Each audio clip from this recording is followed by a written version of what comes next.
Hello everyone, कैसे हैं आप सब। सिंपल हैप्पी लाइफ का एक नया ब्लॉग में आप सभी को फिर से स्वागत है। तो आज का ब्लॉग अगर पसंद आए तो प्लीज़ लाइक शेयर कमेंट ज़रूर कर देना। अगर चैनल पे पहली बार आए हैं तो सब्सक्राइब के साथ साथ बेल आइकन को भी प्रेस कर देना ताकि मेरा वीडियो का पहला नोटिफिकेशन आपके पास पहले पहुँच जाए। तो चलिए दोस्तों, ब्लॉग को शुरू करते हैं।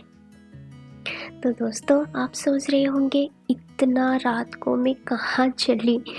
जी दोस्तों, मैं चली भुवनेश्वर, जो कि मेरा शादी के लिए कुछ शॉपिंग करना था। तो मैं सुबह सुबह ऑलमोस्ट 5:17 या 20 के आसपास बज गया था। तो मैं पापा के साथ स्टेशन जा रही थी ट्रेन में उठने के लिए। तो पापा इस टाइम मुझे छोड़ने जा रही हैं और इस टाइम इतना ज़्यादा ठंड था गाइस, कैसे बताऊँ, बहुत ही ज़्यादा ठंड था। तो ट्रेन इतना जल्दी छोड़ रहा था कि मैं दौड़ दौड़ के ट्रेन में बैठ गई थी। तो ये कुछ सुबह सुबह मैंने नाश्ता किया। ये वाला चीज़ बहुत लोग रिलेट कर पाएंगे, ये मेरा फेवरेट है। जब भी मैं ट्रेन पे जर्नी करती हूँ तो ये तो ज़रूर खाती हूँ। तो ये कुछ हम लोग का यहाँ पे झाल मुढ़ी बोलते हैं। ये कुछ इस तरह सा ही बनाते हैं, हर डब्बा में कुछ कुछ सामान रहता है। तो सबको मिला के ये वाला जो झाल मुढ़ी है, इसको तैयार करते हैं। ये 10 या 20 ऐसे ही कुछ आसपास पड़ता है। तो अभी देखिए विंडो साइड से कितना ज़्यादा बाहर में फॉग दिख रहा है गाइस, बहुत ही ज़्यादा फॉग था और बहुत ही ज़्यादा ठंड भी लग रहा था उस टाइम। तो अभी चलते चलते मैं पहुंच गई हूँ बालेश्वर। जो लोग उड़ीसा से हैं वो लोग ज़्यादा एंड काफ़ी ज़्यादा रिलेट कर पाएंगे। तो अभी मैं बालेश्वर स्टेशन पे रुकी हूँ और थोड़ी देर बाद ट्रेन भी छोड़ देगा, तो फिर हम आगे चलेंगे। लीजिए दोस्तों, ट्रेन भी छोड़ दिया है और चले।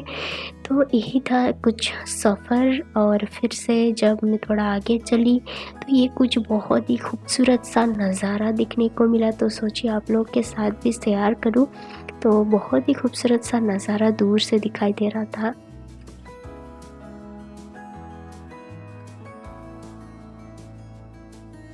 तो मैं कटक के आसपास पहुंच गई थी एंड ये जो रिवर आप देख रहे हैं, this is called Mahanadi, longest river of Odisha. तो ये रिवर जब भी मैं ट्रेन में जर्नी करती हूँ, ये रिवर को मैं बहुत ही ज़्यादा इन्जॉय करती हूँ। मुझे बहुत ही ज़्यादा अच्छा लगता है। दोनों साइड में ऐसे ही ब्रिज वगैरह है और बहुत ही लॉन्ग है, ये तो चलता ही जाता है चलता ही जाता है। तो ये रिवर पार करने के बाद ही कटक का जो स्टेशन है वो पहुँच जाता है। और कटक से भुवनेश्वर मतलब लगभग 1 आवर लग ही जाता है। तो मुझे अभी मेरा जो टाइम हो रखा था 9 बज गया था।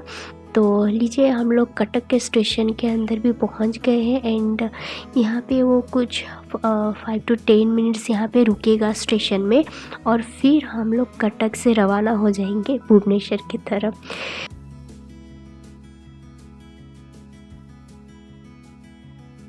तो दोस्तों, हम लोग भुवनेश्वर पहुंचने ही वाले थे एंड ट्रेन में मेरे फ्रंट सीट में ये छोटा सा बच्ची बैठी थी, बहुत ही क्यूट थी एंड उसके साथ भी बहुत एंजॉय करते करते मैंने भुवनेश्वर पहुंच ही गई फाइनली। तो कुछ समय बाद हम लोग ट्रेन से निकल जाएंगे और बहुत ही एंजॉयमेंट मोमेंट रहा है ट्रेन में आज। लीजिए दोस्तों, हम लोग पहुंच गए हैं भुवनेश्वर स्टेशन। ये ऑलमोस्ट स्टेशन के अंदर जा रहा है एंड कुछ टाइम के बाद और कटक से भुवनेश्वर बोली थी जस्ट 1 आवर लगता है। तो बजा था 10 और सब लोग ट्रेन से उतर रहे थे और जिस बगी में मैं बैठी थी वो ऑलमोस्ट खाली हो रहा था, खाली हो चुका था। सब लोग बाहर निकल रहे थे। चलिए ट्रेन से उतरते हैं और जहाँ पे मुझे जाना था। तो ट्रेन से उतरने के बाद मुझे पहले मेरे दोस्त के घर जाना था, क्योंकि उधर ही मेरा लंच मतलब लंच के लिए मैं बोली थी।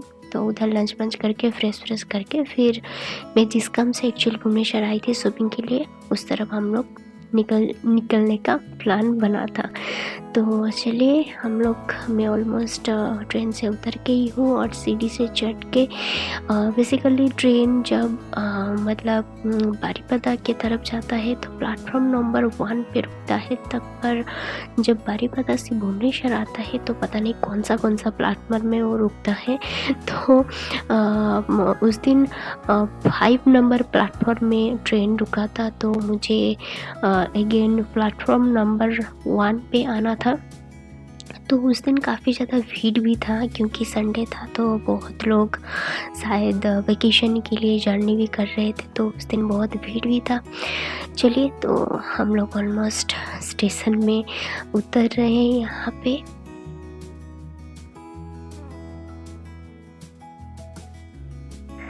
सो गाइस, ये रहा भुवनेश्वर स्टेशन, रेलवे स्टेशन। अभी मैं जाऊंगी जहाँ पे स्टेशन के पास, जहाँ पे सब गवर्नमेंट का बस खड़ा रहता है या फिर प्राइवेट बस खड़ा रहता है, उधर मैं जाने वाली हूँ, उधर से बस पकड़ने वाली हूँ। पर अनफॉर्चुनेटली जिस नंबर का बस में मुझे जाना था वो 2 बस था, पर वो 2 ही बस ऑलरेडी फुल हो चुका था। तो क्या करूँ सोच के मैं सोची चलो ओला ही कर लेते हैं, क्योंकि मेरे पास टाइम नहीं था, उस दिन ही मुझे रिटर्न करना था। यही सोच के मैं ओला फाइनली कर ली हूँ और ओला पे बैठ गई हूँ। यहाँ पे स्टेशन के पास ना कुछ शायद प्रोग्राम चल रहा था, तो बहुत ही ज़्यादा भीड़ हो रहा था, मुझे तो कुछ पता ही नहीं था। तो बहुत दिन के बाद मैं फिर से भुवनेश्वर आई थी, तो मुझे सब कुछ नया लग रहा था। तो ऐसे थोड़े देर आगे जाने के बाद ही मुझे पता लगा कि यहाँ पे कुछ जो धारणा देते हैं, जो दावी रखते हैं सरकार के सामने, गवर्नमेंट के सामने, तो ऐसे ही कुछ प्रोग्राम चल रहा था। तो हम लोग आगे बढ़ लिए। फिर मुझे पहुंचना था मेरा दोस्त के घर, इसीलिए मैं थोड़ा बहुत जल्दी भी थी उस टाइम।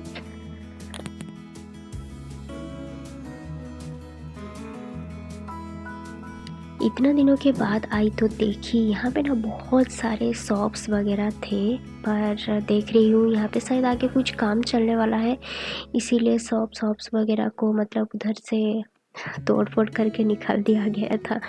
तो ऑलमोस्ट मैं अपने दोस्त के घर पहुंचने ही वाली थी। मुझे पता था उसका घर कहाँ पे है, पर थोड़ा बहुत कंफ्यूज हो गई थी कौन सा वाला घर है, रास्ता तो मुझे पता ही था। तो दोस्त के घर में अभी लंच करूँगी, लंच करने के बाद फिर हम दोनों दोस्त निकल गए शॉपिंग करने में। और आज शॉपिंग करने में बहुत ही ज़्यादा मज़ा आने वाला है क्योंकि बहुत सारा कुछ शॉपिंग करना है। पर मैंने क्या क्या शॉपिंग किया आप लोग के साथ सॉरी गाइस शेयर नहीं कर पाऊँगी, क्योंकि ये सब सीक्रेट है।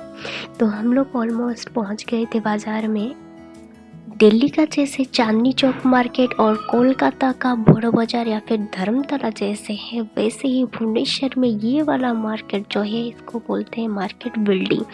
तो यहाँ पे आपको सस्ते से सस्ते दामों में बहुत ही अच्छा वाला क्वालिटी का सामान मिलता है। यहाँ पे ज्वेलरी से लेके स्टार्ट करके अपने कपड़े दुकान तक हर चीज़ आपको यहाँ पे सस्ते में मिल जाएगा, बस आपको बार्गेनिंग करना आना चाहिए। तो मैं यहाँ पे पहुँच गई। यहाँ पे जहाँ पे मुझे शॉपिंग करना था मेरा शादी के लिए, बेसिकली मैं ब्राइडल साड़ी एंड जो रिसेप्शन साड़ी और अलग अलग दिनों में कुछ साड़ी पहनने के लिए मुझे 6-7 साड़ियाँ लेना था। तो मैं यहाँ पे पहुँच गई। तो मुझे पहले से ही पता था कि मुझे कौन कौन सी दुकान में परचेज़ करना है, ख़रीदना है साड़ियाँ। तो फेमस दुकान कुछ था वहाँ पे, मार्केट बिल्डिंग है। तो मैंने 3 दुकान से ख़रीदा। पहला जो है क्वींस कलेक्शन, जो कि आप किसी को भी पूछ लो कि मार्केट बिल्डिंग में कहाँ पे ब्राइडल साड़ी लहंगा कहाँ पे सबसे अच्छा मिलता है, तो सब बोलेंगे कि क्वींस कलेक्शन जाओ, वहाँ पे बहुत ही अच्छा दाम में अच्छा क्वालिटी का सामान मिल जाएगा। पर हम लोग सोचे कि चलिए कुछ नया शॉप ट्राई करते हैं, जैसे कि ये कला निकेतन। पर अनफॉर्चुनेटली हम लोग उधर पूछने गए कि आपका साड़ी वगैरह कहाँ पे मिलता है, उन्होंने वहाँ पे बोला कि दूसरे दुकान पे आपको मिल जाएगा। पर हम दोनों को दूसरा दुकान तो नहीं मिला, इसीलिए हम दोनों और इधर उधर ना भटक के सीधा चले गए क्वींस कलेक्शन। यहाँ पे मैं पूछने आई थी कि साड़ी कहाँ पे मिलेगा, तो ये भैया जो है मुझे बता रहे थे कि साइड वाला दुकान में। चलिए, हम लोगों को तो वो दूसरा वाला इन लोगों का स्टोर नहीं मिला, तो हम लोग ना भटक के टाइम वेस्ट ना करके सीधा क्वींस कलेक्शन चले गए थे।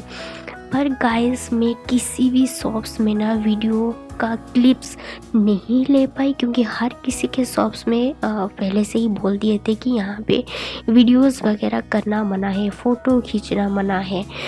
अरे भाई, क्यों, पता नहीं उन लोगों का कुछ उसूल वगैरह होगा, हम लोग क्यों मतलब जज करें।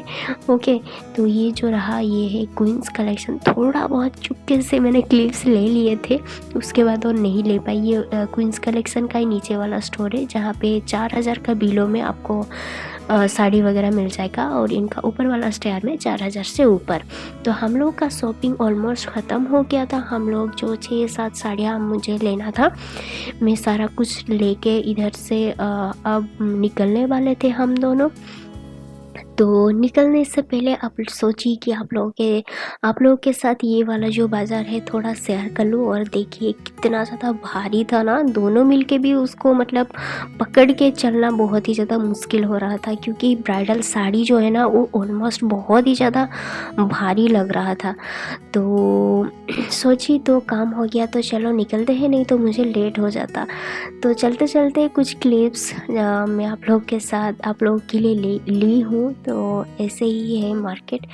तो शॉपिंग के बाद मैं साड़ियाँ जो है टेलर के पास देके निकल पड़ी मेरा दूसरे दोस्त के घर, जहाँ पे मुझे आज शायद रात में रुकना था, क्योंकि इतना ज़्यादा टायर्ड लग रहा था ना मुझे, और फिर से नाइट बस में मतलब जाके घर, और मेरे से और पेशेंस भी नहीं था। तो बाज़ार में मैंने क्या क्या साड़ियाँ परचेज़ करी, क्या क्या साड़ियाँ पर खरीदी, तो आपको बाद में एक एक करके पता चल ही जाएगा। तो दोस्त के घर पहुंचने के बाद उसका छोटा बेटे के साथ मतलब खेल के मेरा जो माइंड था ना, और इतना जो टायर्डनेस था, सब कुछ कहीं पे गायब हो गया। बहुत क्यूट है ना। तो चलिए दोस्तों, ब्लॉग को यहीं पे ख़त्म करते हैं, फिर मिलेंगे एक नया ब्लॉग के साथ। अगर आपको ये वाला ब्लॉग पसंद आए तो प्लीज़ लाइक शेयर कमेंट ज़रूर कर देना, और कमेंट में मेरे साथ शेयर करना कि ये वाला ब्लॉग आपको कैसा लगा। तो चलिए ब्लॉग को यहीं पे ख़त्म करते हैं। आप लोग खुश रहिए, स्वस्थ रहिए, हेल्दी रहिए, और विंटर सीजन में खुद का ज़्यादा से ज़्यादा ध्यान रखिए, और आप थोड़ा इसका बदमाशी भी का मज़ा भी ले लीजिए। चलिए, नमस्ते, take care and good night.